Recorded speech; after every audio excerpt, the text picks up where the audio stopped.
Dear Diary, Hamlet here. You know, sometimes I wish I could just dissolve, leaving nothing behind. How nice that would be. But I can't. Because God decided to make suicide a sin. But God, if you're listening, do you not realize that there is nothing left for me here? Life has now become a tangle of weeds fostering injustice and corruption.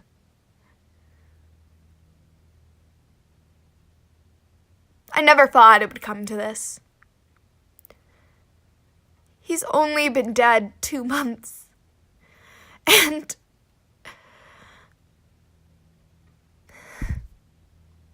how could a man who was so spectacular, so awe-inspiring, who made others pale in comparison, be forgotten? Why, even my mother, the woman he cherished more than life itself, has betrayed him. She used to follow him around, doting on him. Her very existence seemed to be dependent upon his. And now, well, they don't call women fickle for nothing. It's not even been 2 months since she wept for him. Not even 2 months since she promised to never love again. And now here she is, married. God, even the devil would have mourned longer than this. But instead of grieving, here she is, married. Married to my fucking uncle of all people. And now he says he's my dad? Bullshit. He is no more my dad than I'm fucking Bigfoot. How could the tears she wept miraculously leave her eyes? How can she be so happy in the face of tragedy? It makes me sick to think of them alone. Acts of incest brewing between the sheets. But none of my feelings matter. Because, diary, I can't even let them know how I really feel. Sincerely, Hamlet.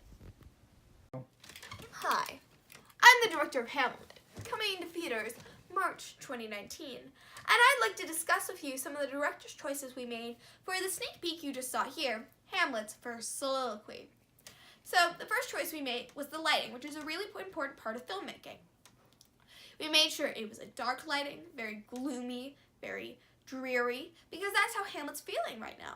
He doesn't feel like super happy, light, and fun, because, I mean, his mom just got married to his uncle, and his dad's dead, so those are reasons to kind of like be like, hey, what the heck?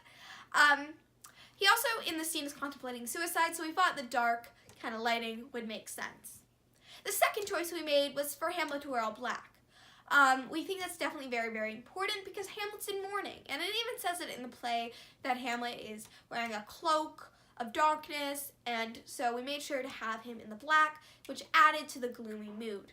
The third choice we made was to have a voiceover and not have Hamlet speak the words directly to the camera, but rather to show what he's kind of thinking as he's writing in his diary. We thought it kind of made sense because Hamlet is expressing himself to himself. He's not expressing himself to anyone else. He doesn't want his mom to know what he's feeling. He doesn't want his step-uncle to know what he's feeling. It's just for himself and obviously the audience to know. So it wouldn't make sense for him to say it out loud, and it also wouldn't make sense for him to say it out loud because he's writing in his diary. So we thought it would just kind of stick to like the thoughts in his head rather than like, you know, him screaming it in his room, which didn't really make sense. We also made sure the camera angles were kind of circling around Hamlet because we wanted to capture his whole entire facial expressions while he was going through the diary writing and the soliloquy, and also to kind of replicate the like circling thoughts and your thoughts like spinning and that kind of confusion that Hamlet feels, because like he doesn't really know what to think. You never think that your uncle's gonna marry your mom and your dad's gonna die. died within 2 months of that. So it's a very, very confusing time for Hamlet, and it kind of makes sense to have the camera angles kind of be confusing and circling as well. So I just wanted to thank you for tuning in to this sneak peek of Hamlet, and I hope you enjoyed it. We'll see you in theaters March 2019.